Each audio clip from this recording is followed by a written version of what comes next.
Hello friends, स्वागत है आप सभी का विद्या प्लेटफॉर्म के यूट्यूब चैनल में। जैसा कि मैंने आप सबको कहा था कि मैं एनसीईआरटी का सार संग्रह करवाऊंगा आपको, तो उसकी फर्स्ट वीडियो आपके सामने आ चुकी है। और फर्स्ट वीडियो हिस्ट्री से है। हिस्ट्री के most important part modern history से है।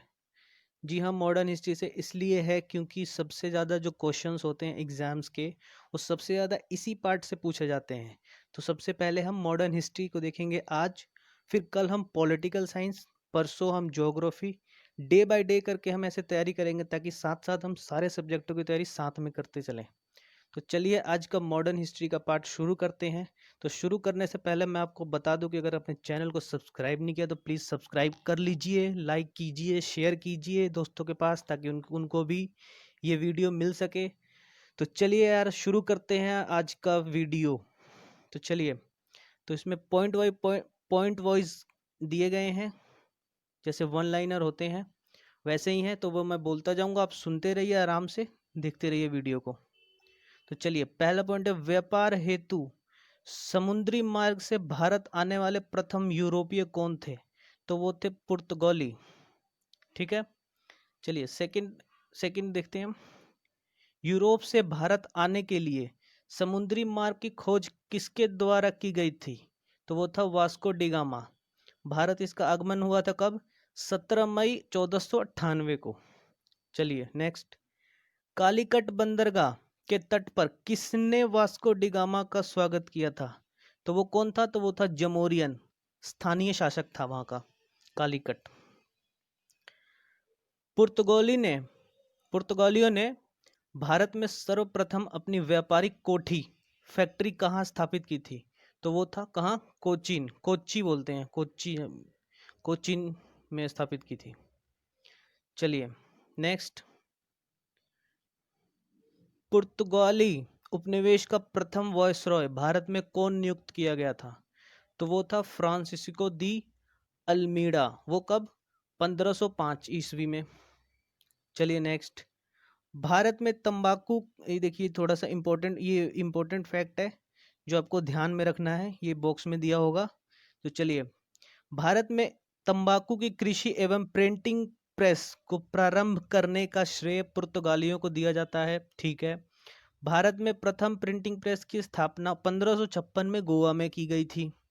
चलिए ये भी ठीक है। हिंद महासागर में व्यापार, देखिए हिंद महासागर में व्यापार को नियंत्रित करने के लिए शांत या नीले जल की नीति, ब्लू वाटर पॉलिसी किसने लागू की थी? तो ये यही था, फ्रांसिस्को दी अल्मीडा। कौन था ये? प्रथम वॉइसरॉय था पुर्तगाली उपनिवेश का। चलिए इधर देखते हैं पहले। तो देखिए कुछ ये खोज करता है और ये देश है, जैसे वास्को डिगामा ने कहाँ की खोज की है? तो भारत। कोलंबस ने कहाँ की खोज की है? अमेरिका। कैप्टन जेम्स कुक ने कहाँ की की? तो ऑस्ट्रेलिया। अच्छा ये देखिए, ये है तस्मान ने कहाँ की खोज की? तो तस्मानिया एवं न्यूजीलैंड।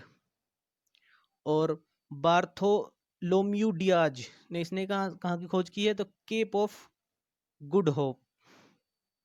चलिए नेक्स्ट, भारत में पुर्तगाली शक्ति का वास्तविक संस्थापक किसे माना जाता है? किसे माना जाता है? तो वो था अल्बुकर्क।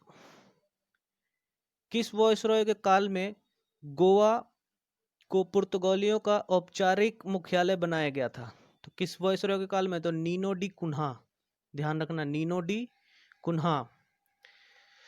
चलिए, पुर्तगालियों ने हिंद महासागर के क्षेत्र में व्यापार पर नियंत्रण स्थापित करने के लिए कार्टेज अरमेडा काफिला पद्धति प्रारंभ की थी। ये देखिए इंपॉर्टेंट फैक्ट है, ये ध्यान रखिएगा कि पुर्तगालियों ने हिंद महासागर क्षेत्र में व्यापार पर नियंत्रण स्थापित करने के लिए कार्टेज अरमेडा काफिला पद्धति प्रारंभ की थी।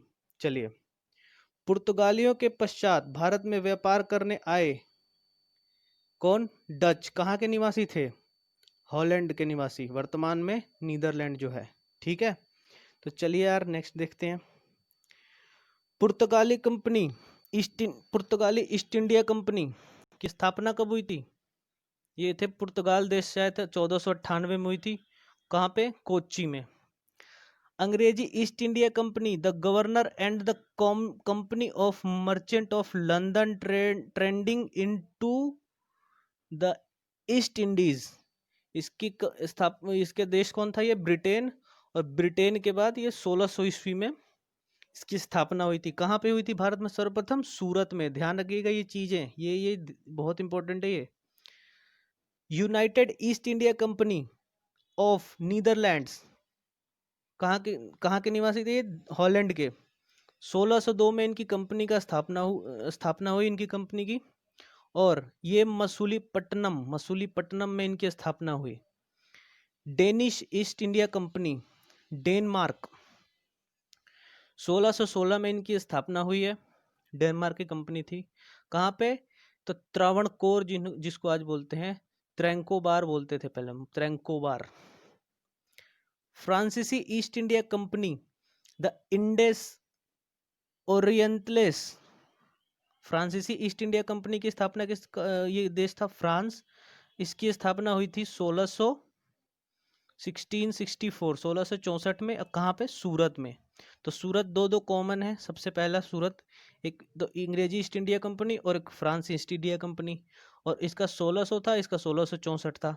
और ये था ये जो United east India company of Netherlands थी, इनका कहाँ पे था? मसूलीपट्टनम में। तो चलिए कुछ सीरियल वाइज देख लेते हैं। ये रहा, देखिए, यूरोपीय व्यापारियों का भारत आगमन क्रम। तो यह पहले आए थे पुर्तगाली, फिर आए थे डच, फिर ब्रिटिश, फिर डेनिश, फिर फ्रांसीसी, फिर स्वीडिश। तो ये आ सकता है सीरियल वाइज लगाने को, तो इसको देख लीजिए ध्यान से। अब देखिए,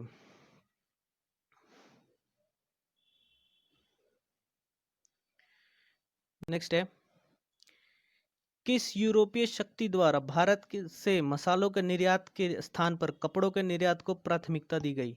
तो डचों द्वारा। ठीक है, किसके द्वारा? डचों द्वारा। भारत के साथ व्यापार के लिए सर्वप्रथम संयुक्त पूंजी कंपनी किसने आरंभ की? तो किसने आरंभ की? तो डचों ने आरंभ की।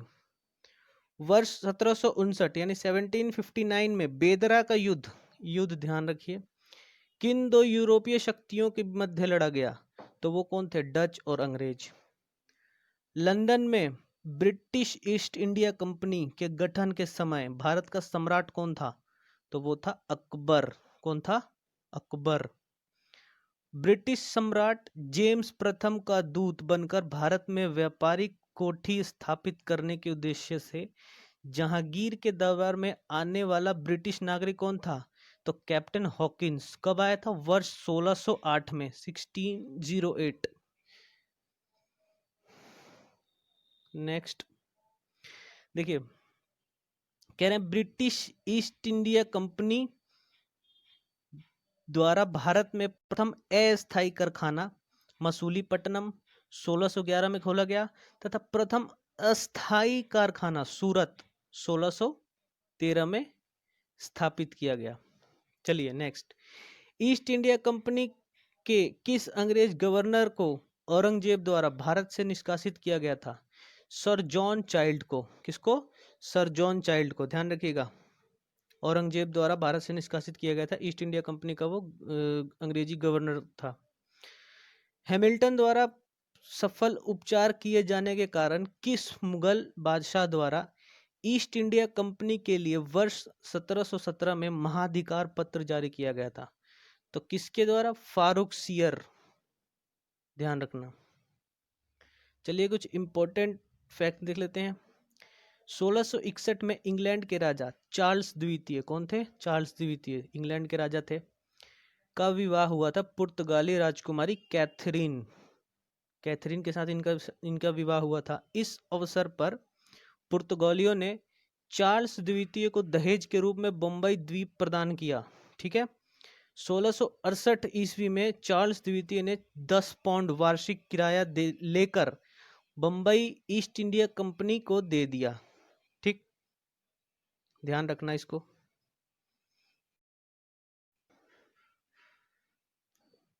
अब देखिए, प्रमुख शहर के संस्थापक।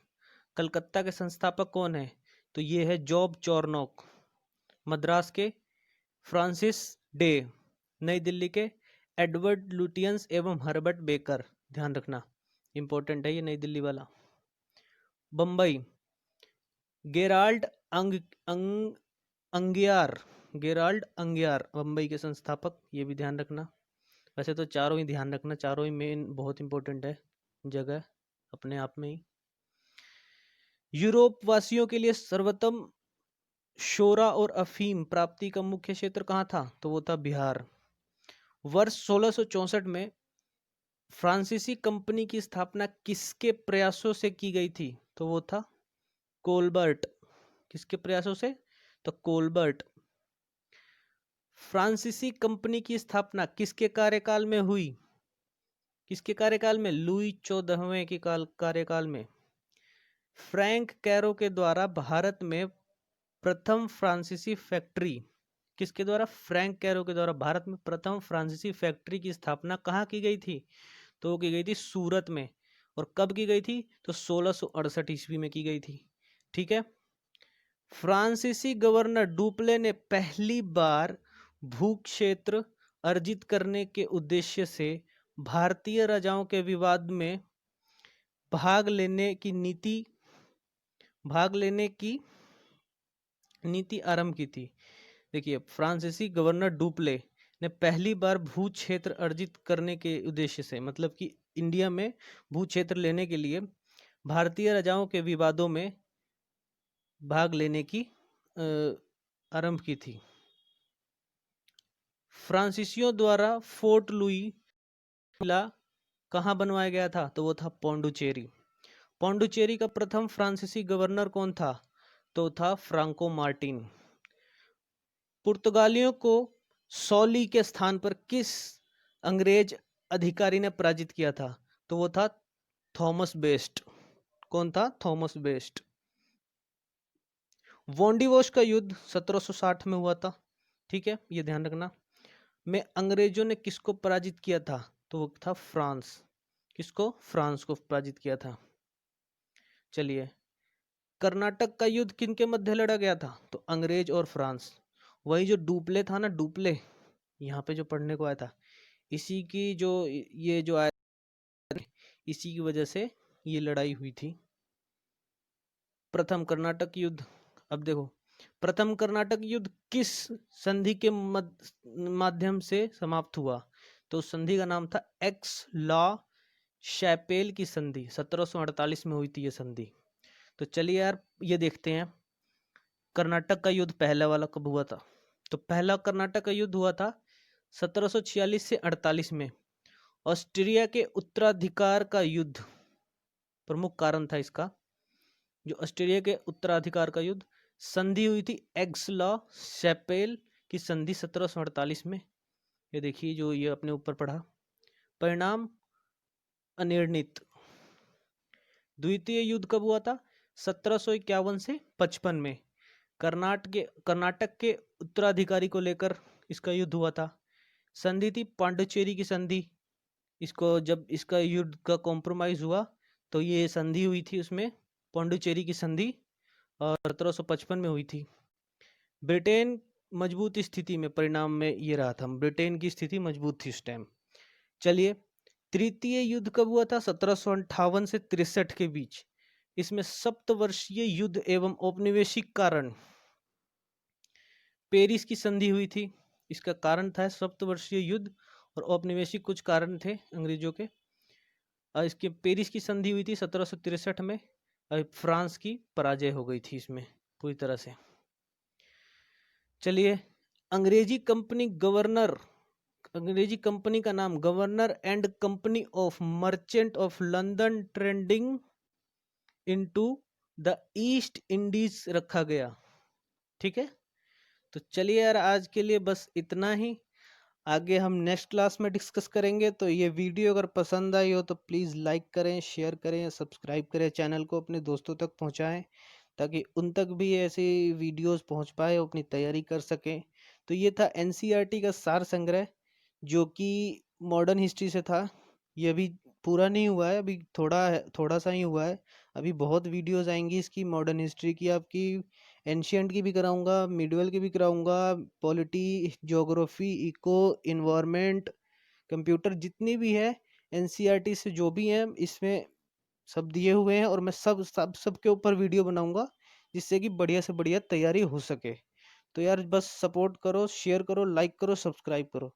चलो ठीक है, फिर आज के लिए बस इतना ही। Take care, bye bye.